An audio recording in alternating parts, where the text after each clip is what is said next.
The snow fell silently over North Korea. Captain Daniel Mercer watched it gather along the shattered concrete wall in front of him. He had been lying there for nearly 3 hours. So had the 5 Marines hidden among the ruins behind him. The village had once had a name. Mercer had never learned it. According to the intelligence packet, the population had been evacuated 7 years earlier. Chinese forces had turned the valley into a staging area during the first push south, and American bombers had answered. Whatever name the village once carried had vanished with the people who lived there. Now it was only a grid coordinate. Mercer shifted slightly behind the broken wall, trying to ease the ache in his left knee. 27 years old. Some mornings, he felt twice that.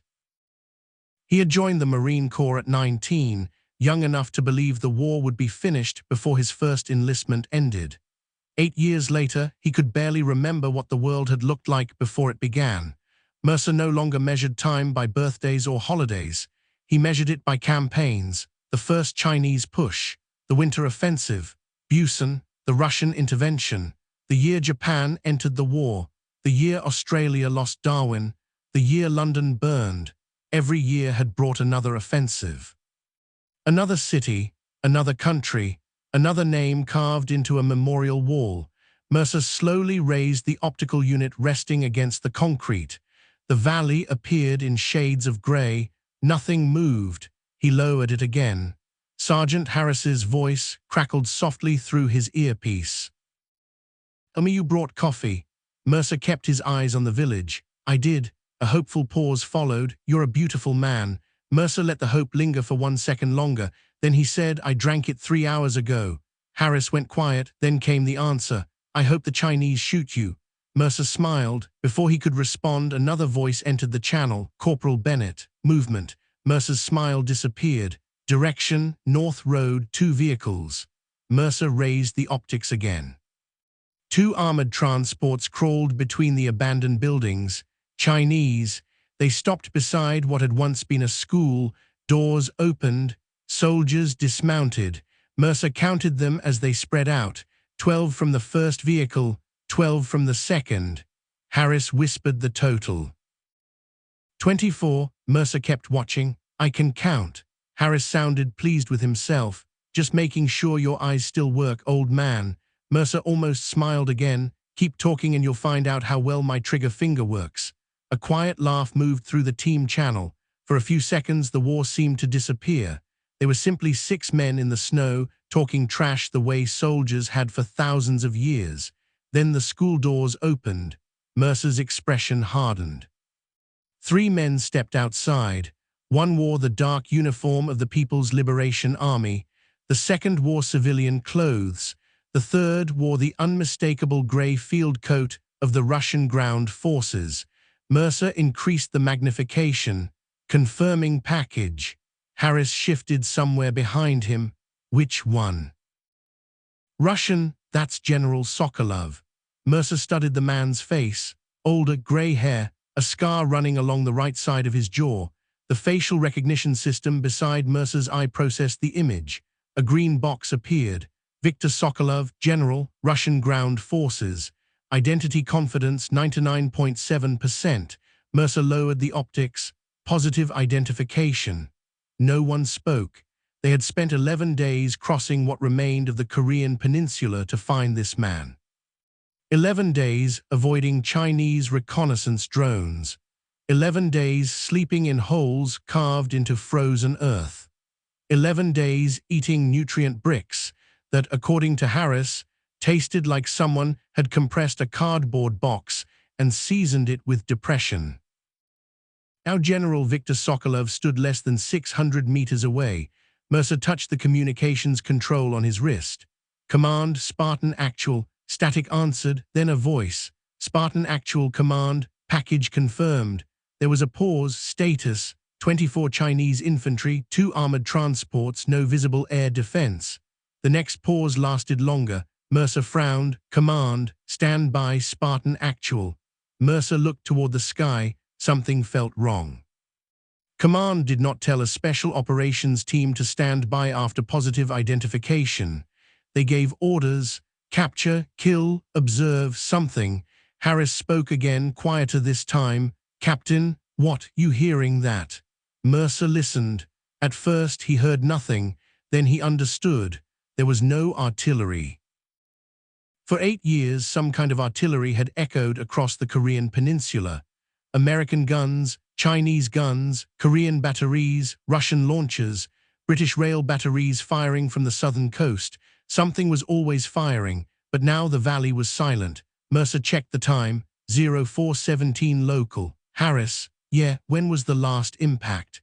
Harris took a moment before answering, don't know, think, another pause, maybe 20 minutes.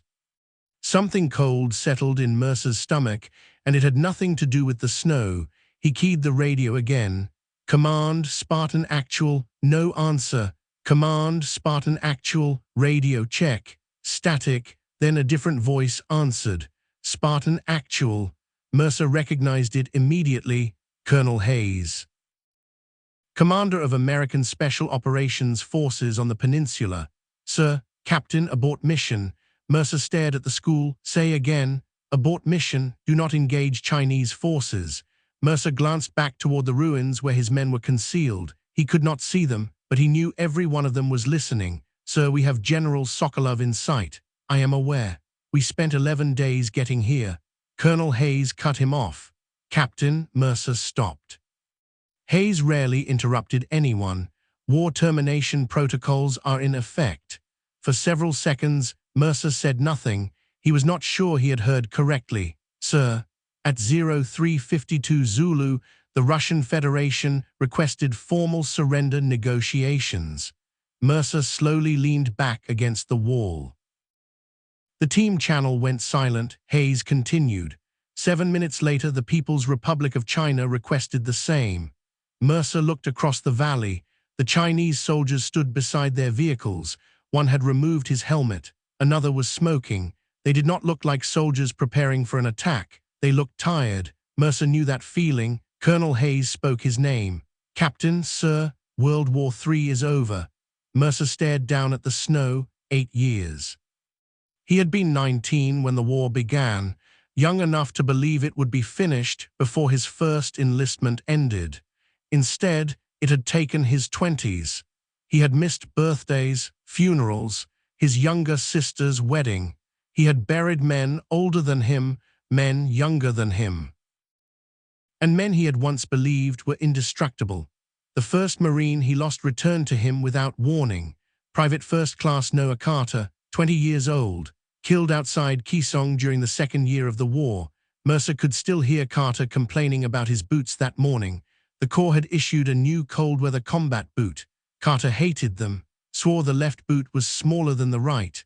Mercer had told him to shut the hell up. 3 hours later, Carter was dead. Mercer carried him nearly 2 kilometers. Carter never complained about his boots again. 8 years. And now it was over. Mercer forced himself to answer. Understood, sir. Remain concealed. Recovery aircraft will reach you within 6 hours. Copy. The transmission ended. For a long moment, no one said anything. Then Harris broke the silence. So, Mercer closed his eyes. Don't. Harris continued anyway. Does this mean Sokolov gets to go home? Mercer laughed. He could not help it. The other men joined him. 6 exhausted Marines laughing quietly in the ruins of a country none of them had been born in. Across the valley, one of the Chinese soldiers turned toward their position. For one terrifying second, Mercer thought they had been discovered. Then the soldier raised his cigarette. A tiny orange point of light in the darkness. He held it above his head. Mercer stared at it. Slowly, he reached into his vest and pulled out a small infrared marker. He switched it on and raised it above the wall.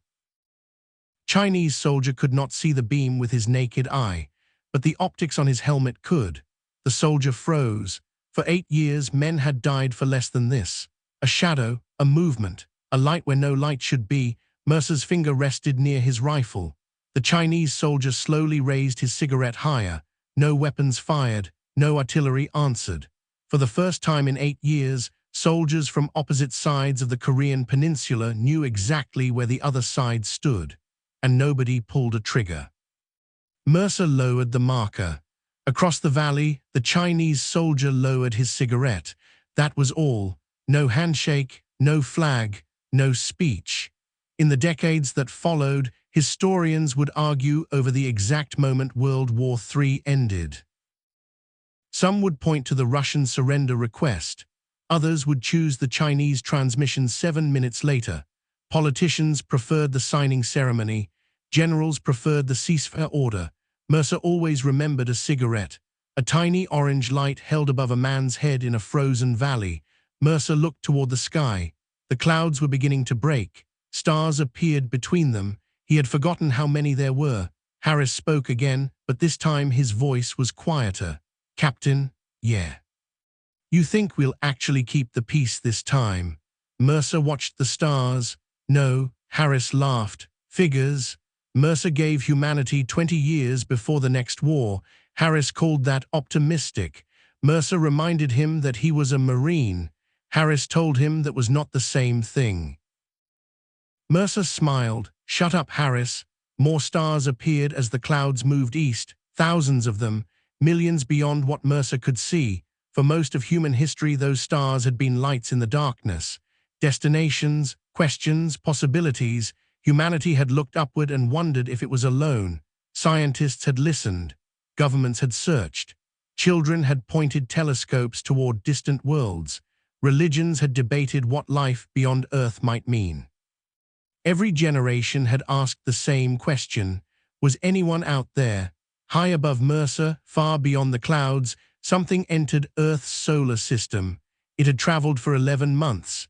Its crew had studied the small blue planet from a distance.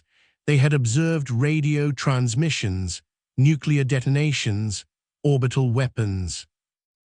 The burning cities of World War III. They had watched armies numbering in the millions move across continents. They had watched cities disappear beneath artificial suns. They had watched humans rebuild factories while bombs were still falling. They had watched children born in underground shelters grow old enough to become soldiers. The observers had debated delaying contact. Some believed humanity was not ready. Others believed it never would be. One member of the crew suggested waiting another century. The proposal was rejected. The civilization below had crossed the threshold. Primitive though it appeared, violent though it clearly was, protocol was protocol. The vessel altered course. Its engines adjusted with a precision no human machine could yet match. Its destination was a city on the eastern coast of the North American continent. Washington, D.C. Captain Daniel Mercer continued watching the stars. He did not know that he had just witnessed the final minutes of humanity's last war against itself. He did not know that future generations would study those minutes, that children born on worlds he had never heard of would learn his name, that historians would replay his communications recordings, that statues would one day show a human soldier raising a small light toward an unseen enemy. Mercer knew none of that. He was tired, he was cold, and he wanted coffee. Harris still believed humanity could manage 20 years of peace. Mercer talked him down to 10, then 5. Finally, Mercer gave humanity 3 peaceful years before somebody got bored. He was wrong. Humanity would not need 3 years to find something new to worry about. It would need 3 days. 3 days later, the first person to see it was not a soldier. She was an intern. 22-year-old Maya Torres sat alone beneath the artificial glow of 47 monitors, wondering whether anyone would notice if she fell asleep at her desk. She suspected the answer was no. The North American Orbital Defense Coordination Center had been built during the 3rd year of World War III. Officially, it was a joint facility operated by the United States, Canada, and what remained of several European aerospace commands. Unofficially, everyone called it NORD. Nobody remembered who had started the abbreviation. Nobody cared.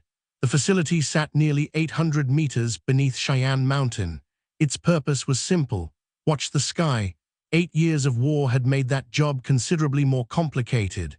In 2127, humanity tracked roughly 26,000 operational objects in Earth orbit.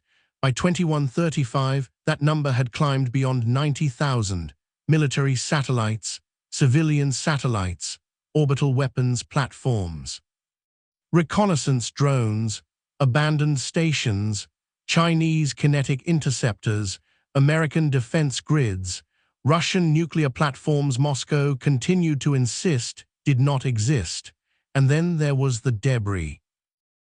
Thousands upon thousands of fragments created whenever one nation decided another nation's satellite would look better as a cloud of high-velocity shrapnel.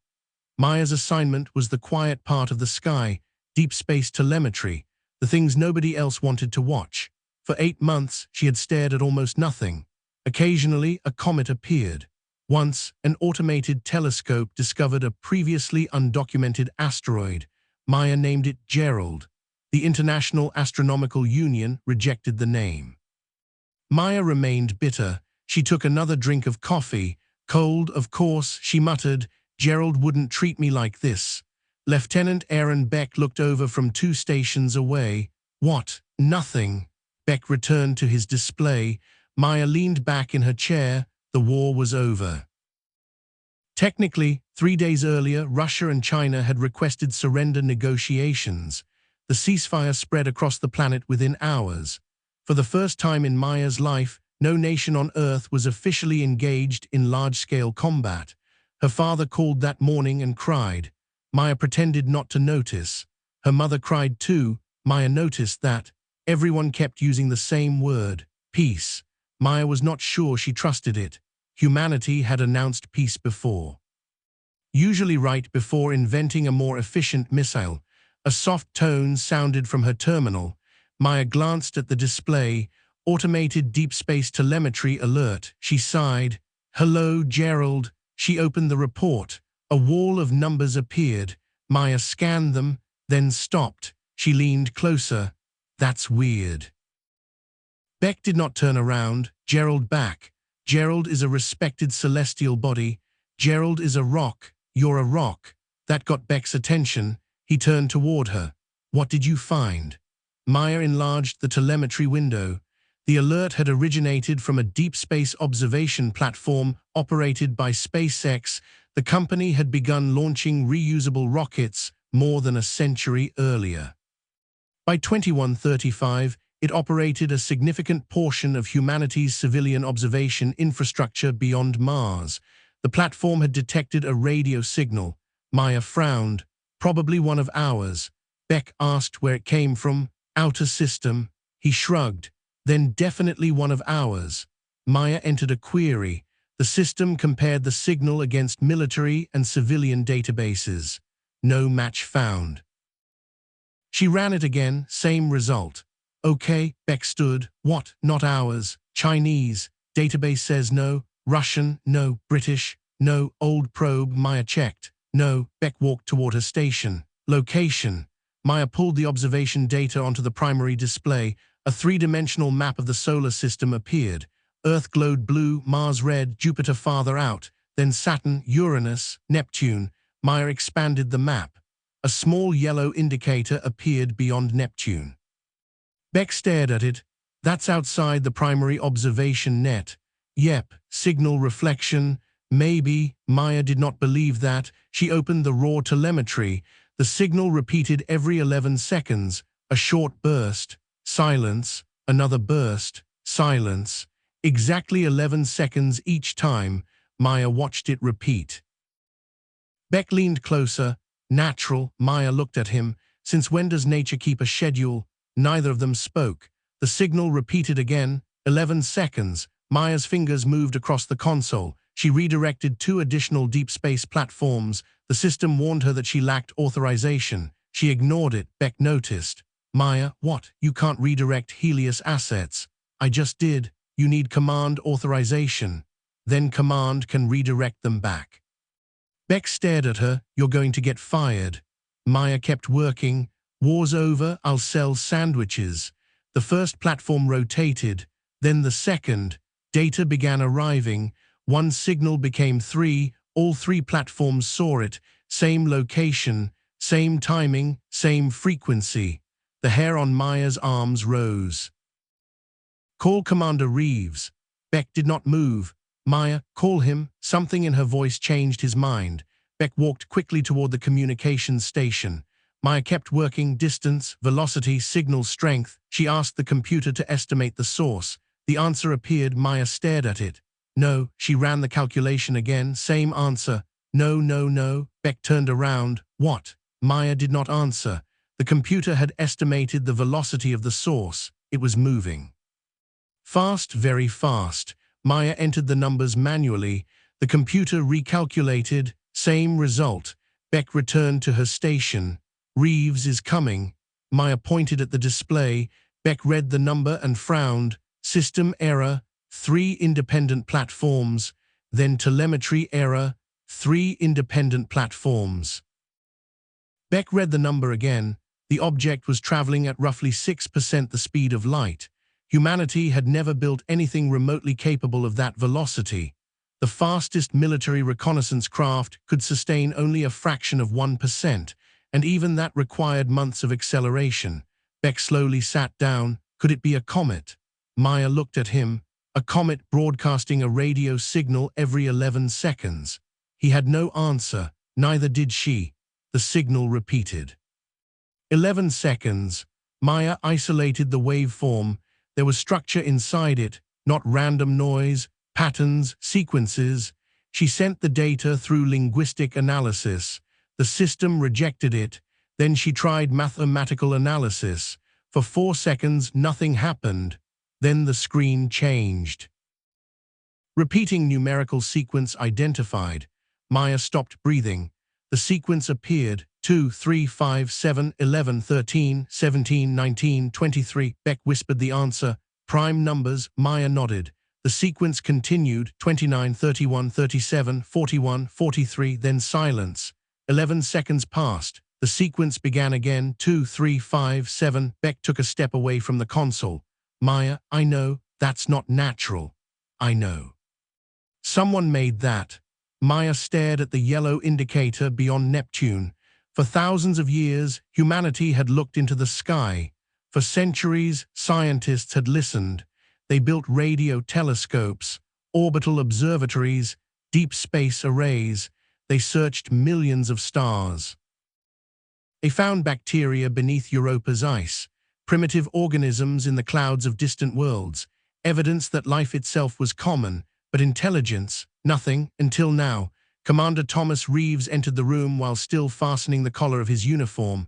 What happened? Nobody answered. Reeves looked at Beck, then at Maya. Lieutenant. Beck pointed toward her. Reeves walked to Maya's station. Miss Torres, sir, I was asleep. Sorry, you will be. Maya almost smiled. Reeves studied the display. What am I looking at? A signal? Whose? We don't know. Origin? Outer solar system. Military? No match. Civilian? No match. Old infrastructure? No match. Reeves sighed. Then what exactly required waking me up? Maya played the signal. Prime numbers appeared across the display. Reeves watched the sequence finish. Then came 11 seconds of silence. Then it began again. He stopped fastening his collar. How long? First detection was 23 minutes ago. Independent confirmation. 3 platforms. Source. Unknown. Velocity. Maya hesitated. Reeves noticed. Miss Torres. 6% light speed. The room went quiet. Reeves looked at the orbital map. The yellow indicator continued moving toward the inner solar system. Trajectory. Maya had already calculated it. She did not want to say the answer. Reeves looked directly at her. Trajectory, Miss Torres. Earth. Nobody moved. Reeves reached for the communications console. Lock the facility. Beck stared at him. Sir. Full information quarantine. Nobody leaves. Nobody contacts family. Disconnect all civilian network access. Maya stood. Commander. Now, the operations center erupted into motion. Security doors sealed. External network connections vanished from the displays. Armed guards took position outside the room. Maya watched the yellow indicator continue toward Earth. 6% of light speed. At that velocity, humanity had very little time. Reeves opened a secure military channel. "Get me NORAD," a voice answered. "Sir, NORAD Command is coordinating ceasefire verification." Reeves did not care. "Tell them we have an unidentified artificial object entering the solar system at relativistic velocity." The voice went quiet. Then came the answer, "Stand by." Reeves looked back at Maya. "How confident are you?" She stared at the prime numbers. 100%. Reeves frowned. "Don't ever tell a commander 100%. Maya corrected herself. 99.9. Reeves nodded. "Better." A new voice entered the channel. "This is General Morrison." Reeves straightened. "General, I've been told you have a deep space contact." "Yes, sir." "Russian?" "No." "Chinese?" "No." "British?" "No." "One of ours?" "No, sir." General Morrison remained silent. Then he asked the only question left. "Whose is it?" Reeves looked toward Maya. Maya looked at the signal. 2, 3, 5, 7, 11, 13. Reeves answered, "We don't know." Far beyond Neptune, the vessel continued its approach. Its crew knew nothing of Maya tours. They did not know a young human had discovered their signal. They did not know armed guards now stood outside an underground command center. They did not know generals across Earth were being pulled from their beds and ceasefire negotiations. They knew only that the third planet of the Sol system was inhabited, and that time was running out. The vessel belonged to the Avari Contact Service. Its mission followed protocols older than most human nations. Observe, identify, communicate. Offer peaceful contact. Do not interfere with a developing civilization unless extinction is considered probable. The final rule had been debated for centuries. Today, there was no debate. The Avari had intercepted a transmission 9 months earlier, a military order, encrypted, brief. Sent from a fleet moving through a neighboring system. Translation required 17 days. When complete, the message contained only 32 words. The Avari commander read it 3 times, then ordered immediate acceleration towards Sol. The message had come from the Keth Dominion. The Keth were not explorers. They were not diplomats. They did not negotiate territorial claims with civilizations they considered technologically inferior. Their policy was efficient, permanent. The Avari had seen it before. 7 inhabited worlds, 3 developing civilizations, billions of lives gone. The intercepted Keth order designated Sol as a future extraction territory. The system possessed iron, nickel, titanium, rare elements, water, gas giants rich in usable compounds. And one inconvenient complication. A primitive technological species occupied the third planet. The Keth order addressed that complication with 2 words. Sanitization authorized. The Avari vessel crossed Neptune's orbit. Its signal continued broadcasting. Prime numbers. A universal declaration. Not words, not language. A simple message intended for any intelligent species capable of receiving it. "We are here. We are thinking. We know you are thinking too." Deep beneath a mountain on Earth, Maya Tors watched the signal repeat. She had no way of knowing that another message was already moving through the galaxy. A message Earth had not intercepted. A Keth fleet had changed course. Destination, Sol. Estimated arrival, 4 years. The Avari had not come to conquer humanity. They had not come to study it. They had come to warn it, and if humanity accepted, to prepare it. Because in 4 years, the Keth Dominion intended to sanitize Earth. The Avari believed 4 years was barely enough time. They did not yet understand humans. They did not understand what 8 years of total war had taught them. They did not understand that Earth's factories were still running, that its shipyards were still active, that its soldiers were still mobilized, that its weapons had not yet been dismantled. Humanity had ended its last war 3 days earlier, and without knowing it, had been given 4 years to prepare for its first interstellar one. General Morrison had spent 42 years preparing for war. He had studied Russian doctrine, Chinese doctrine, Iranian doctrine. He spent 6 years commanding orbital defense forces and another 4 overseeing the North American Strategic Warning Network. He understood missiles, bombers, submarines, kinetic weapons, nuclear weapons, cyber warfare. He understood what happened when nations became afraid. There were procedures for those things, books, checklists, command structures. Entire underground facilities had been built around the possibility that one day someone would press the wrong button. There was no checklist for aliens. Morrison stared at the secure display in front of him. The signal repeated, prime numbers, again and again and again. Around the conference table sat 12 of the most senior military officers remaining in North America. Nobody spoke.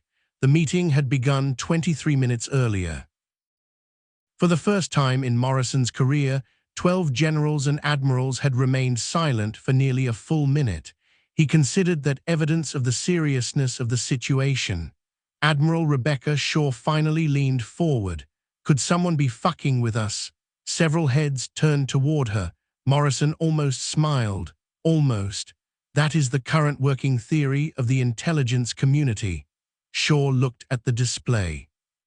Intelligence believes someone built a spacecraft capable of 6% light speed to play a prank. No, good. They believe it may be a deliberate deception. By who? China. A man at the far end of the table laughed. Lieutenant General Marcus Reed, United States Space Force. Of course they do. Morrison looked at him. You disagree. Reed leaned forward. General, 72 hours ago China requested surrender negotiations because we destroyed half their orbital infrastructure. If they've secretly been sitting on a relativistic spacecraft, I feel like they would have mentioned it. A few officers shifted in their seats. Reed added, preferably before we dropped 3 kinetic rods on their western launch complex. Admiral Shaw nodded. Russia? Reed shook his head. Same problem. Shaw tried another possibility. The British. She looked offended before anyone answered. Morrison noticed. Admiral, I'm British. You're also sitting in Colorado. Temporary assignment. You've been here 9 years. Shaw folded her arms. I remain hopeful. Morrison rubbed his forehead. 3 days. The largest war in human history had ended 3 days ago. Somewhere in Geneva, diplomats argued over surrender terms. Russian units were still surrendering across Eastern Europe. Chinese ships were entering designated disarmament zones across the Pacific. Millions of soldiers remained armed. Thousands of nuclear weapons remained operational. And now something was approaching Earth. Reed pulled Morrison back to the present. General, what? We need to notify the President. Morrison looked at him. The President has been informed. Reed paused. When? 11 minutes ago. And, Morrison leaned back. He asked if we were certain. Shaw smiled. What did you tell him? 99.9%. Reed frowned. Why not 100? Morrison glanced toward the observation feed. Apparently we're not allowed to say 100% anymore.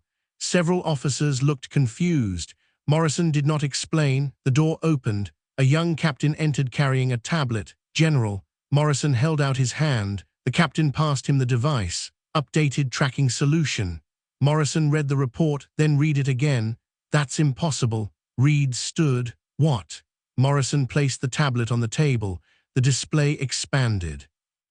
The unidentified object had changed velocity, not accelerated, decelerated. Shaw leaned closer. How quickly? 14 minutes.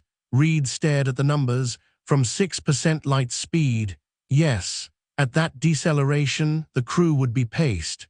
Morrison looked at him, assuming the crew is human. The room became silent again. That sentence changed something.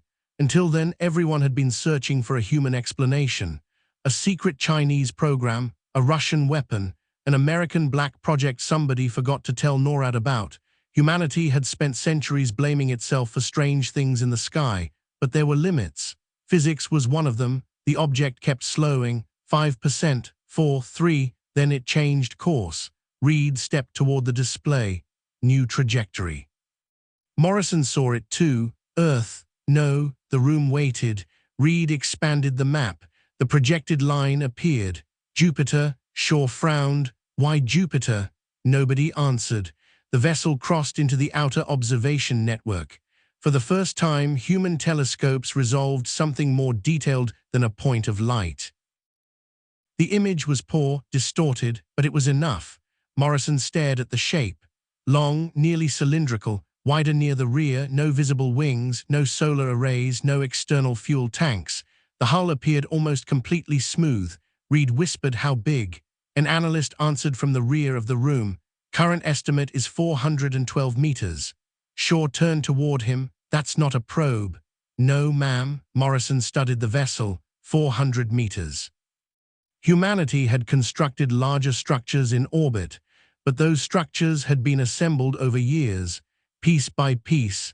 This object had crossed interstellar space at 6% light speed, then slowed as casually as an aircraft approaching a runway. The signal changed. Morrison noticed first. "Stop." The room froze. "Play the signal again." The analyst restarted the transmission. Prime numbers appeared.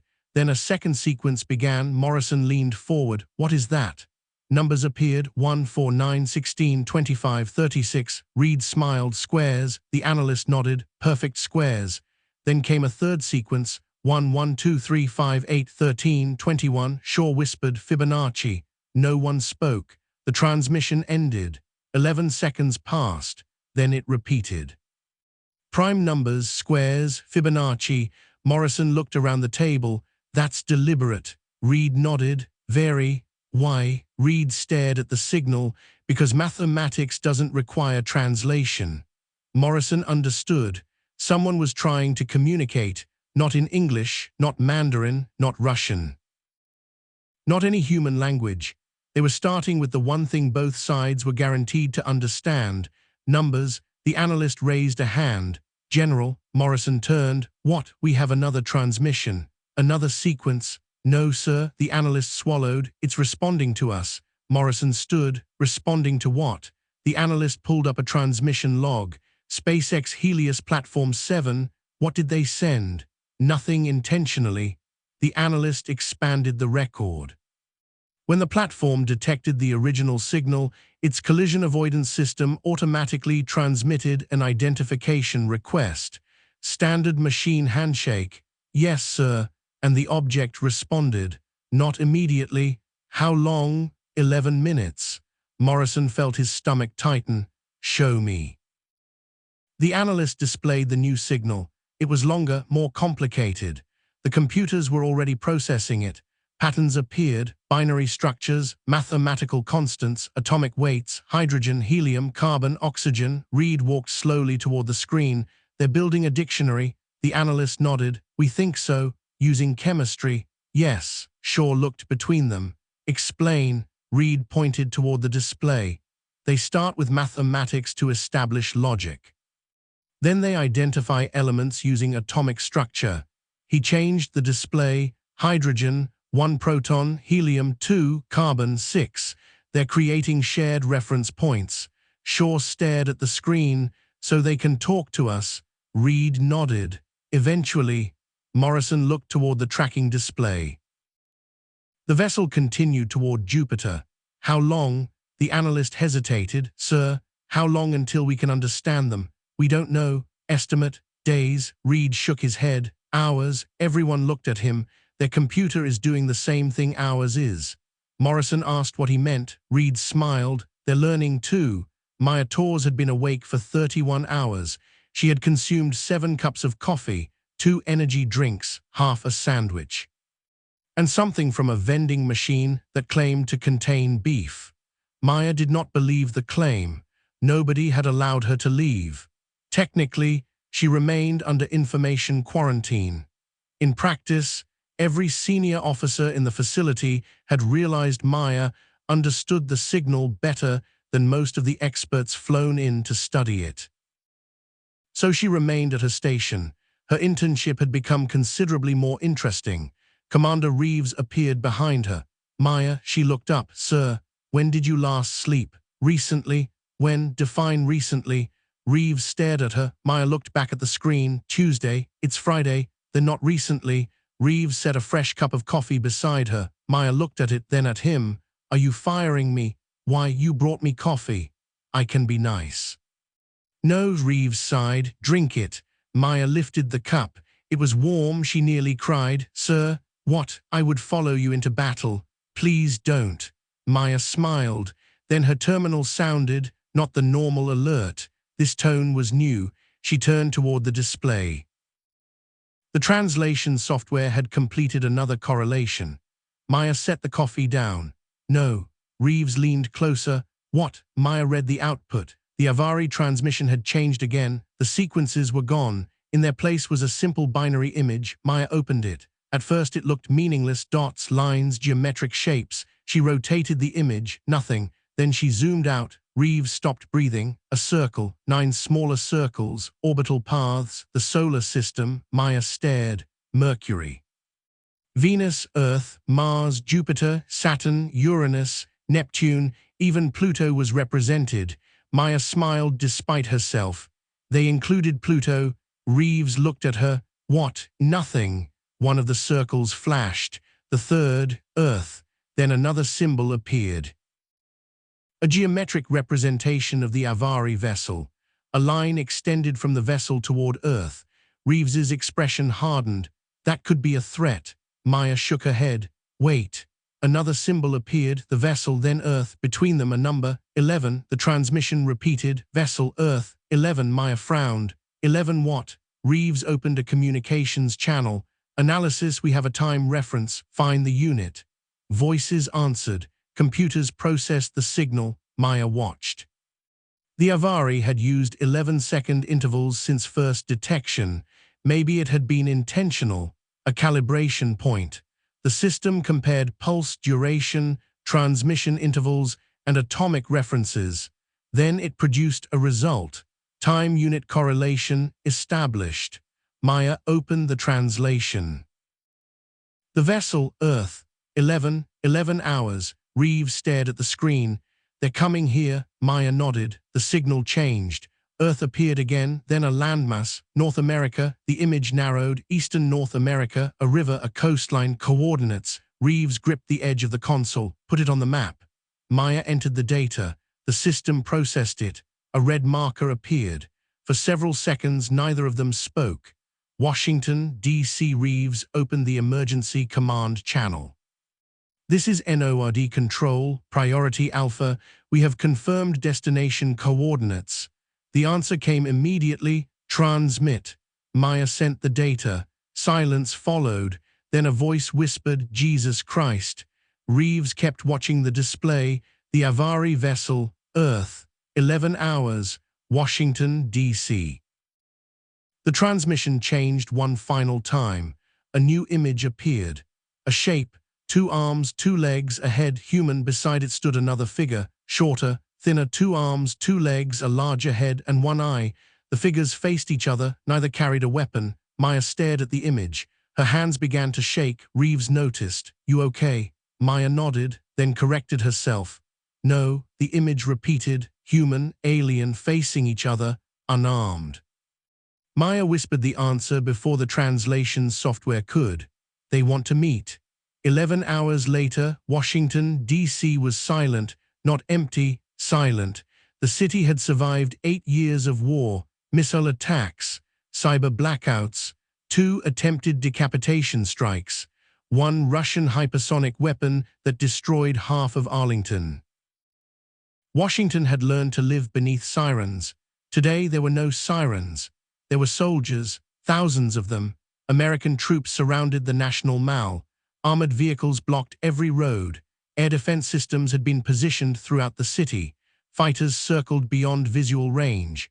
Orbital weapons tracked a single object descending through the atmosphere. For the first time in 3 days, American forces were prepared for war again. They simply did not know whether one was coming. The President of the United States stood beneath a reinforced observation canopy on the White House's southern lawn. President Elizabeth Warren had no relation to the senator who lived more than a century earlier. Her political opponents had still managed to turn that into a campaign issue. Now she stood with General Morrison, Admiral Shaw, Secretary of State David Chen, and 20 members of the emergency first contact delegation. Morrison checked his watch. 30 seconds. The president looked at him. You sure? No. Comforting. 25 seconds. Warren looked toward the sky. Nothing. Then a star appeared in daylight, bright, moving. Morrison's hand moved instinctively toward the sidearm beneath his coat. The object descended. No sonic boom, no roar, no flames. It simply moved through the sky. The vessel appeared above Washington, 400 meters of smooth silver-gray hull. For several seconds, nobody moved. Every camera on Earth capable of seeing the city turned toward it. The vessel stopped. Completely, it hovered above the National Mall. Morrison stared upward. No visible propulsion. Admiral Shaw whispered beside him, noticed. The vessel began to descend, slowly, carefully, 20 meters, 10, 5, the grass bent beneath it. Then the vessel touched Earth. Humanity's first interstellar visitor had landed. The world watched. A section of the hull opened, a ramp extended. Morrison felt his heartbeat in his throat. The president stood perfectly still. Figures appeared in the doorway, shorter than humans, thin, 2 arms, 2 legs. 3 fingers on each hand. Their heads were slightly larger in proportion to their bodies, and at the center of each face was one large eye. Maya Torres watched through a secure feed beneath Cheyenne Mountain. Captain Daniel Mercer watched from a military transport above the Pacific. Chinese soldiers watched from surrender camps. Russian generals watched from command bunkers. Children watched from hospitals. Prisoners watched from common rooms. Farmers stopped their machinery. Soldiers lowered their rifles. For the first time in human history, nearly every living person was watching the same thing. The first Avari stepped onto Earth. It stopped and looked toward the president. Then it slowly raised one empty hand, 3 fingers spread. President Warren stared. General Morrison leaned toward her. Madam President, I know. She stepped forward. Every Secret Service agent on the lawn collectively stopped breathing. Warren crossed the grass. The Avari remained still, 10 meters, 5-2. The President of the United States stopped before the first extraterrestrial intelligence humanity had ever encountered. For several seconds, neither knew what to do.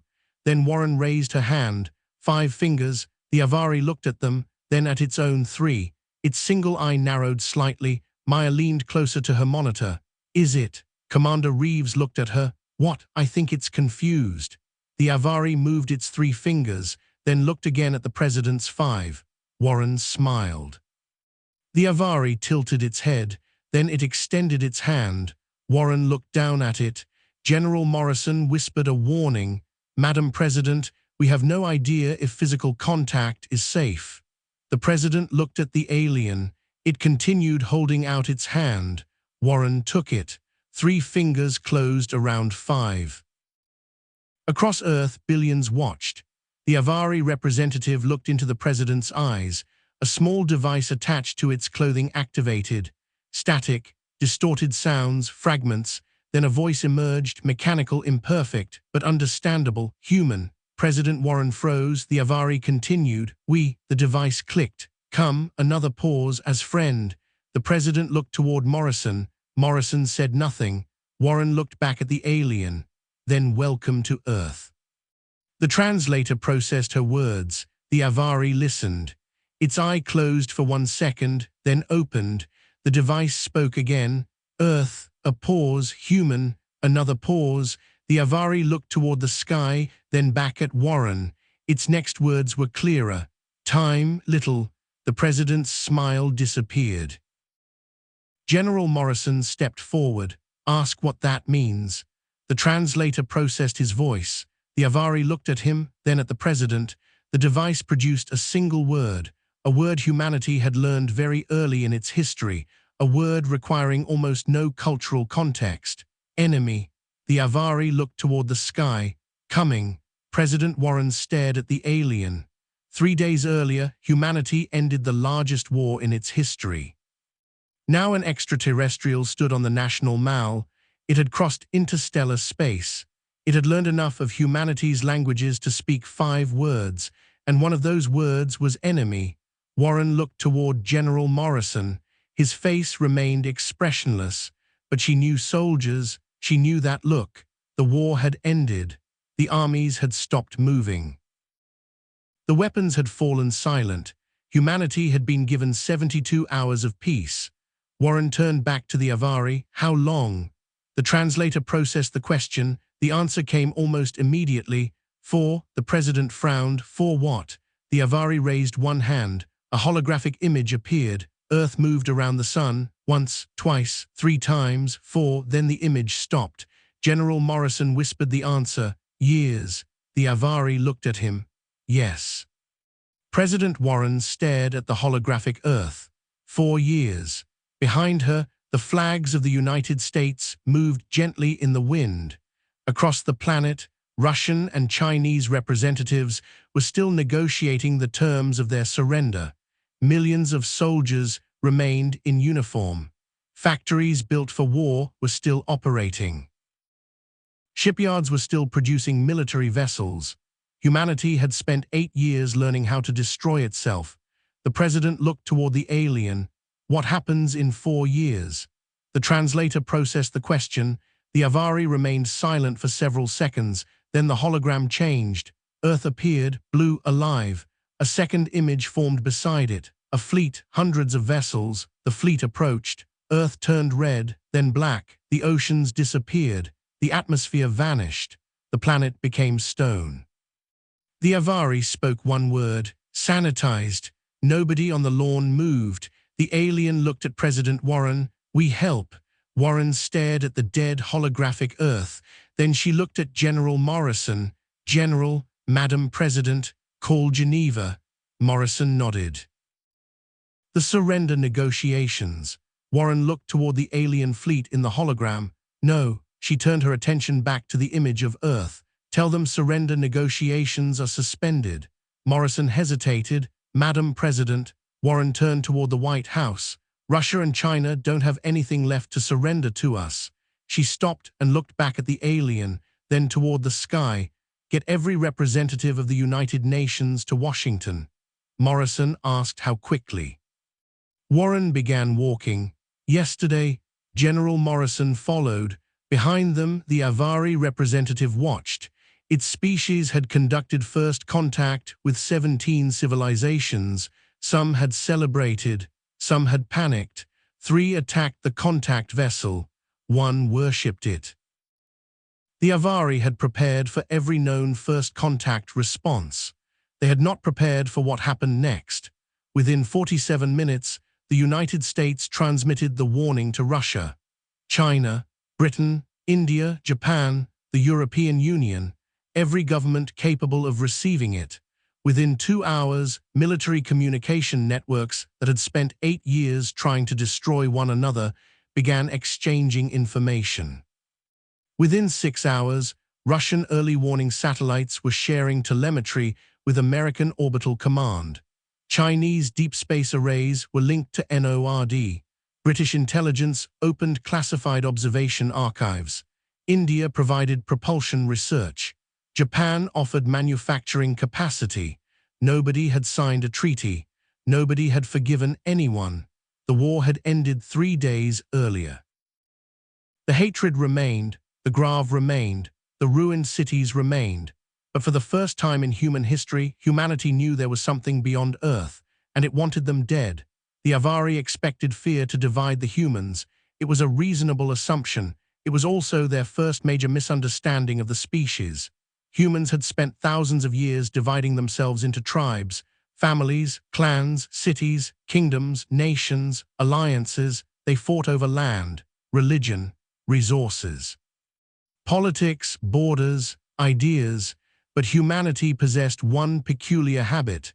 The definition of us was flexible, and for the first time, humanity had finally met them.